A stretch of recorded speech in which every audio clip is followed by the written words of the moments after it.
The following event was sponsored in part by D.L. Evans, Idaho Power, Simplot, and St. Luke's. What happens when you bring Rotarians and leaders from across the country together under one roof for 2 days? You light up Rotary. Sun Valley, Idaho may be better known for celebrities and skiing, but in May of 2015, the resort town became an epicenter of service, hosting the Rotary District Conference. It's great meeting your leadership this morning and being a part of the district leadership committee meeting this morning. Boy, you're in good hands. The continuity that's in that room is fascinating. You got a great future, and you have some great leaders coming up, and they're all together. The question was about how do e-clubs fit into this wonderful thing called Rotary. You know, one of the things that Rotary is struggling with right now, and in fact, quite frankly, the largest challenge that we have, other than polio, and believe me, we are not that close on polio.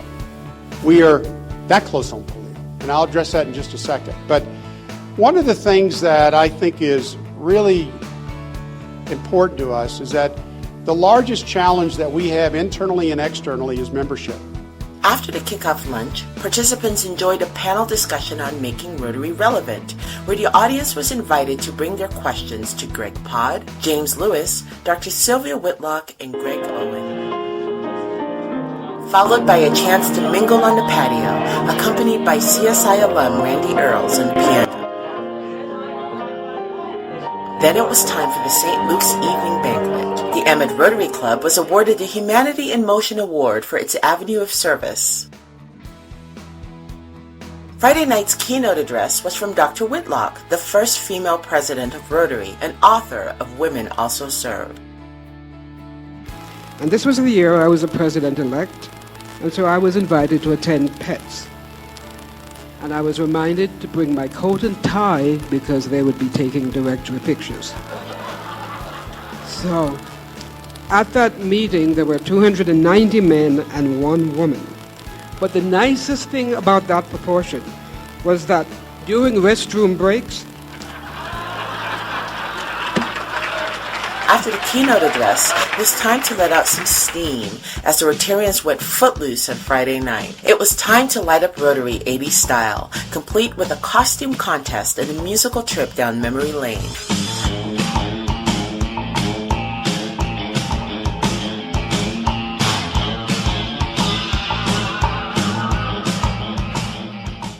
Saturday's activities kicked off with a 5K fun run to get everyone's heart rate up before the real heavy lifting could begin.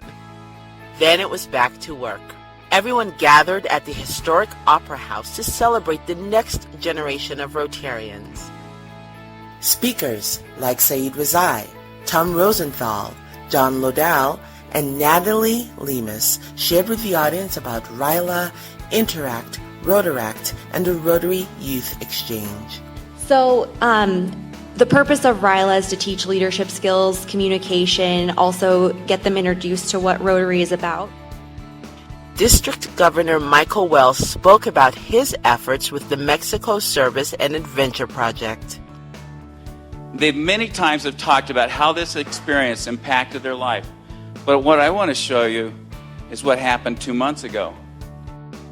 Every one of those 16 Rotaractors, along with 17 other friends, created a new generation's Rotary Club.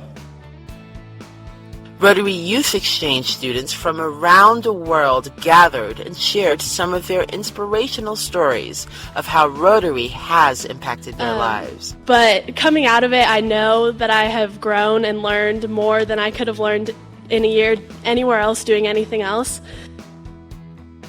Up next at the Idaho Power Lunch, Greg Owen delivered an important message from Rotary International President Gary Wong. This is the heartbeat of Rotary. Everything that we can do, anything that we can think of to do to help out, to change, every act of kindness that we make is something special. After lunch, polio survivor James Lewis inspired the audience with a message on Rotary's corporate mission to eradicate polio. And they were waiting for about an hour speech. And he simply said this. He got up. Never give up. The event wrapped up with the Simplot Grand Banquet. Keynote speaker Greg Owen left us with a final moving address about Rotary International's humanitarian service and regaled the crowd with stories of what your Rotary pin means abroad. What a selfless act of kindness and humanitarian service on the part of these Rotarians. This Rotary Club reminds me why I am so proud to be called a Rotarian with all of you in this room. Because these kinds of kindness and service are repeated each week, each month, each year in over 34,000 clubs in over 200 countries throughout the world and geographical areas. You don't have to be a CPA to understand that that's an awesome statistic.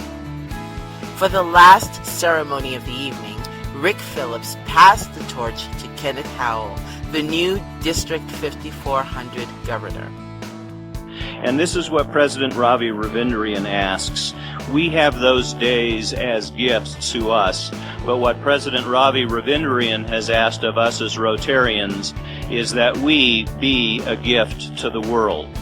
As Rotarians, we have the ability to do this. We have the obligation to do this. And each of us as Rotarians has received many gifts. What President Ravi asks us to accept his challenge that we be the gift to the world.